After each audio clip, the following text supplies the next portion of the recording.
Hello, this is Madhumita from channel 5 cinemas. April 17 அப்படின்னு சொன்னால் உங்களில் பல பேருக்கு ஏதாச்சும் உங்கள் லைஃப்பில் நடந்த ஒரு விஷயம் வந்து மெமரபுளான டேவாக இருக்கும் இந்த ஏப்ரல் 17. ஆனால் எனக்கு ஏப்ரல் 17 அப்படின்னு சொன்னாலே நம்ம சியான் விக்ரம் சார் பர்த்டே தான் ஃபஸ்ட்டு ஞாபகத்துக்கு வரும். 08ers இந்த வார்த்தைக்கு ரொம்பவே ஆப்டான ஒரு பர்சன் தான் நம்ம சியான் விக்ரம் சார் அவர்கள்.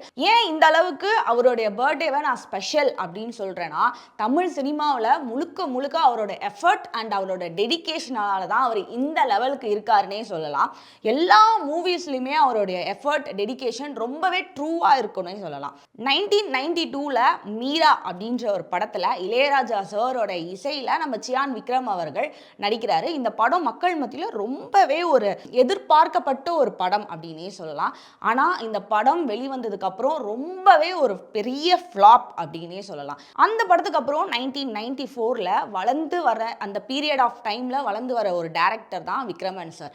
அவரோட மூவியில் ஏஆர் ரகுமான் சாரோடைய இசையில் நம்ம சியான் விக்ரமோட ஆக்டிங்கில் ஒரு படம் வெளிவருது. அந்த படம் தான் புனித மன்னர்கள். இந்த படமும் மக்கள் மத்தியில் ரொம்பவே பெருசாக எதிர்பார்க்கப்பட்டது. ஏன்னா வளர்ந்து வர டைரக்டர் நம்ம Vikraman sir and A R Rahman ரெண்டு பேரோட காம்பினேஷனில் சியான் சார் நடிக்கிறாருன்னவே மக்கள் எல்லாமே ரொம்பவே பெருசாக எதிர்பார்த்தாங்க. பட் அந்த படமும் ரிலீஸ் ஆனதுக்கப்புறம் ரொம்பவே ஒரு பெரிய ஃப்ளாப்னே சொல்லலாம். இத்தனை படங்கள் அவருக்கு ஃப்ளாப் ஆகி இருந்தாலுமே அவருடைய ஓட்டத்தை எங்கேயுமே ஸ்டாப் பண்ணாமல் நெக்ஸ்ட்னு அவரோட எஃபர்ட்டையும் அவரோட டெடிகேஷனையும் போட்டுக்கிட்டே இருந்தார். அப்போ அவருடைய எஃபர்ட்டுக்கு ஒரு பெரிய அங்கீகாரமாக கிடைச்ச படம் தான் 1999ல் வெளிவந்த சேது.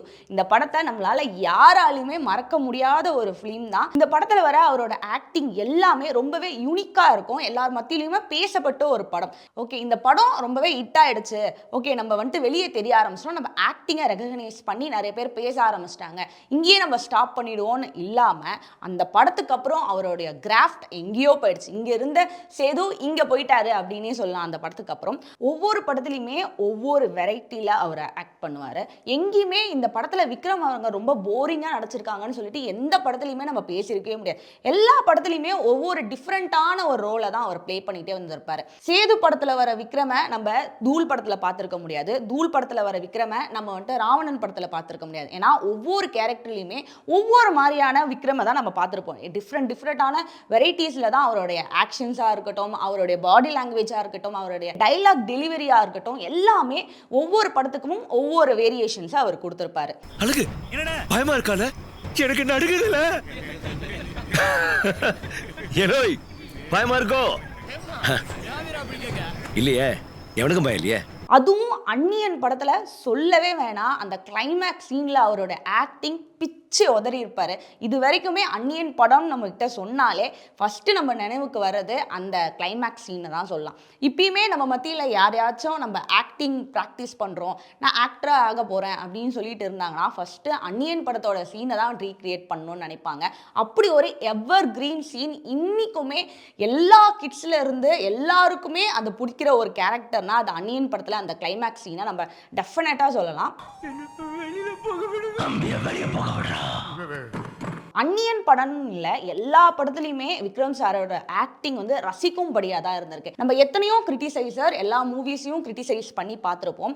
ஆனால் விக்ரம் சாரோட மூவிஸை கிரிட்டிசைஸ் பண்ணும் போது விக்ரம் சாரோட ஆக்டிங் எங்கேயுமே போராக இருந்துச்சு, விக்ரம் சார் ஓவர் ஷேடோ பண்ணியிருக்காரு, ஓவர் ஆக்டிங் பண்ணியிருக்காருன்னு சொல்லிட்டு எங்கேயுமே பேசியிருக்க மாட்டாங்க. இந்த படம் கொஞ்சம் லேகாக இருந்துச்சு, இந்த படத்தில் கதை கொஞ்சம் சரியில்லை, இதை இப்படி கொண்டு போயிருக்கலாம் அப்படி கொண்டு போயிருக்கலாம்னு கிரிட்டிசைஸ் பண்ணுவாங்களே தவிர விக்ரம் சார் மொக்கையாக நடிச்சிருக்காரு, விக்ரம் சாரோட ஆக்டிங் வரும்போதெல்லாம் ரொம்ப போரிங்காக இருந்துச்சுன்னு யாருமே சொல்லியிருக்க மாட்டாங்க. ஒரு படம் ஃப்ளாப் ஆகுது ஆர் ஹிட் ஆகுது, என்ன ஆனாலுமே அவருடைய ஒரு சிரிப்பு தான். ஃப்ளாப் ஆனாலும் அந்த சிரிப்பு தான், ஹிட் ஆனாலும் அந்த சிரிப்பு தான். இப்போலாம் நம்ம ஒரு படம் போய் பார்க்கணும், தேட்டரில் போய் பார்க்கணும் அப்படின்னு நினச்சோன்னா யாருன்னா பார்த்துட்டு வந்து அதுக்கான ரிவ்யூ கொடுத்துருப்பாங்க, அந்த படம் நல்லா இருக்கா நல்லா இல்லையான்னு தெரிஞ்சுக்கிட்டு தான் நம்ம போய் தேட்டரில் போய் எக்ஸ்பீரியன்ஸ் பண்ணணும்னு சொல்லிட்டு நினைப்போம். ஆனால் விக்ரம் சார் மூவியை மட்டும்தான் அது ஃப்ளாப்பாக இருக்கட்டும் அது எனிதிங், விக்ரம் சாரோட ஆக்டிங்கை நான் போய் ஸ்க்ரீனில் பார்த்தே ஆகணும். என்றைக்குமே விக்ரம் சார் நம்மளை போர் அடிக்க மாட்டார். அவரோட ஆக்டிங்கில் ஏதாச்சும் நம்மளுக்கு ஒரு டிஃப்ரெண்ட்டை காட்டுவாருன்னு சொல்லிட்டு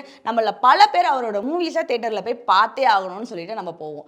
ஸோ 08ers அப்படின்ற வார்த்தைக்கு ரொம்பவே உண்மையாக இருக்கக்கூடிய நம்ம சியான் விக்ரம் சார் அவர்களுக்கு சேனல் 5 சினிமா டீம் சார்பாக very very very very happy birthday sir.